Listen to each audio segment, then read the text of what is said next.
نحمده ونصلي على رسوله الكريم اما بعد فاعوذ بالله من الشيطان الرجيم بسم الله الرحمن الرحيم رب اشرح لي صدري ويسر لي امري واحلل عقدة من لساني يفقهوا قولي. ہماری آج کی گفتگو کا موضوع ہے ہم عید کیسے منائیں.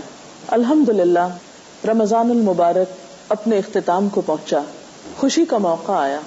خوشی کے موقع پر خوشی منانا عین انسانی فطرت ہے اور ہمارا دین اسلام فطرت کے عین مطابق ہے. وہ خوشی کے موقع پر خوش ہونے کا حق دیتا ہے، انسانی ضروریات اور خواہشات کی جائز تکمیل کے ذرائع فراہم کرتا ہے.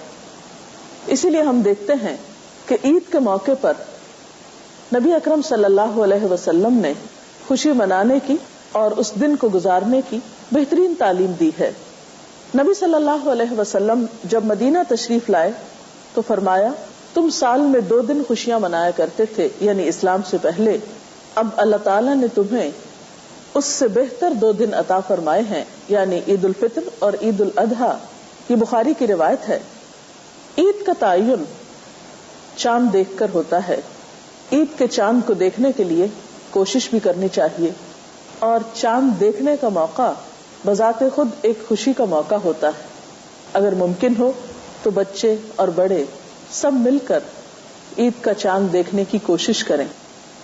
ایک روایت میں آتا ہے کہ آپ نے فرمایا جو دونوں عیدوں کی شب قیام کرے گا نیک نیتی اور اخلاص کے ساتھ، یعنی کچھ نوافل وغیرہ پڑھے گا، تو اس کا دل نہیں مرے گا اس دن جب اور دل مردہ ہو جائیں گے.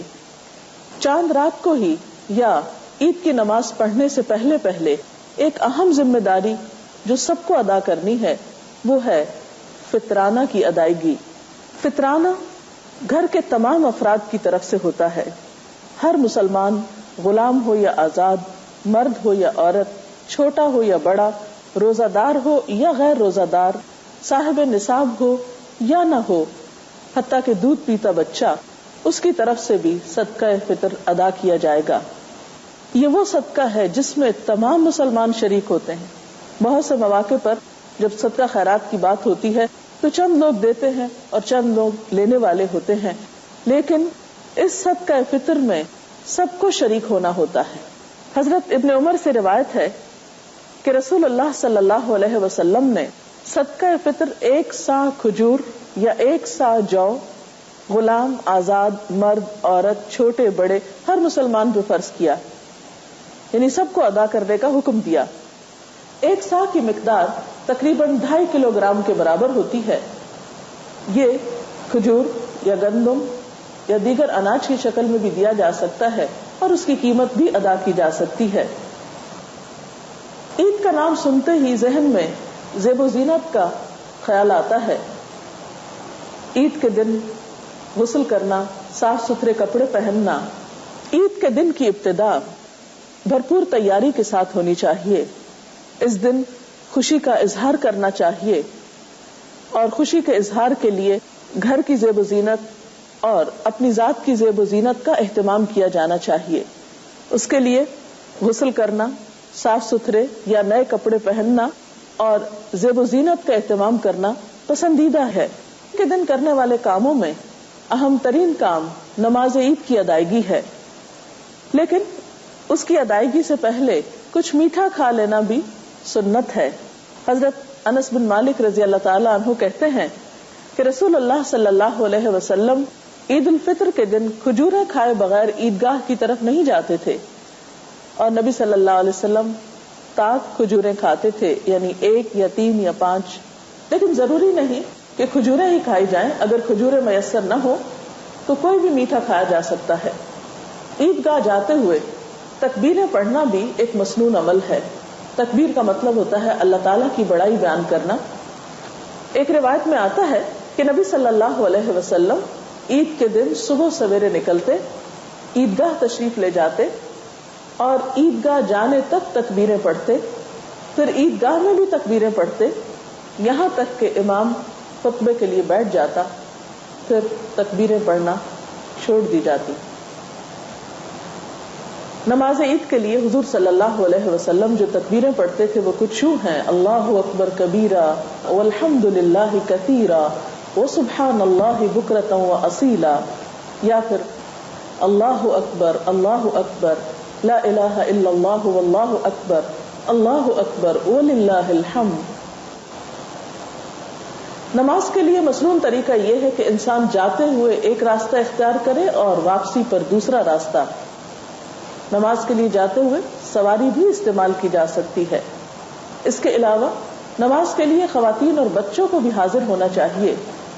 اس دن صبح کے وقت سوتے رہنا اور بیزاری کا اظہار کرنا یا بار بار یہ کہنا کہ عید کے دن بہت بوریت ہوتی ہے، کوئی مزہ نہیں آتا، یہ ناپسندیدہ چیز ہے۔ اس نعمت پر، خوشی کے ملنے پر اللہ تعالیٰ کا شکر ادا کرنا چاہیے، اور شکر کی ادائیگی کا طریقہ کیا ہے کہ انسان صبح سویرے زیب و زینت اختیار کرے اور عیدگاہ کی طرف چلا جائے۔ پھر اس میں ہم دیکھتے ہیں کہ بچوں اور خواتین کے لیے بھی عیدگاہ جانا پسندیدہ ہے۔ ظاہر خواتین اپنی حدود اور شرائط کے ساتھ ہی جائیں گی۔ صحیح بخاری اور مسلم کی ایک حدیث ہے، حضرت ام عطیہ سے روایت ہے کہ رسول اللہ صلی اللہ علیہ وسلم نے حکم دیا کہ دونوں عیدوں کے دن ہم حیض والی اور پردہ نشین تمام عورتوں کو عیدگاہ میں لائیں تاکہ وہ مسلمانوں کے ساتھ نماز اور دعا میں شرکت کریں۔ البتہ حیض والی عورتیں نماز نہ پڑھیں۔ تو اس سے پتہ چلتا ہے کہ جن عورتوں کو نماز نہیں پڑھنا وہ بھی وہاں جا کر دعا میں شریک ہو سکتی ہیں۔ عید کا دن باہم ملاقات کا دن بھی ہے۔ باہم ملاقات کرنے سے مسلمانوں میں آپس میں ہمدردی اور محبت کے جذبات پیدا ہوتے ہیں۔ اس وقت ملاقات کرتے وقت تقبل اللہ منا ومنکم کی دعا دی جا سکتی ہے کہ اللہ تعالیٰ ہمارے اور تمہاری نمازیں، روزے اور دعائیں قبول فرمائے۔ پھر اسی طرح عید سے واپسی پر مزید خوشی کا اہتمام کیا جا سکتا ہے۔ مثلا ہم صحیح بخاری میں دیکھتے ہیں، حضرت عائشہ رضی اللہ تعالی عنہا سے روایت ہے کہ کچھ حبشی نیزوں سے عید کے دن مسجد میں کرتب دکھا رہے تھے۔ حضور صلی اللہ علیہ وسلم کے پیچھے میں انہیں دیکھ رہی تھی۔ حضرت عمر نے ان کو ڈانٹا، لیکن حضور صلی اللہ علیہ وسلم نے فرمایا عمر جانے دو، اور ان سے کہا اے بنی ارفدہ تم بے فکر کھیلو۔ اسی طرح حضرت عائشہ کا بیان ہے کہ عید کا دن تھا، کچھ لونڈیاں بیٹھی دف بجا رہی تھی اور جنگ بعاث کے متعلق اشعار گا رہی تھی۔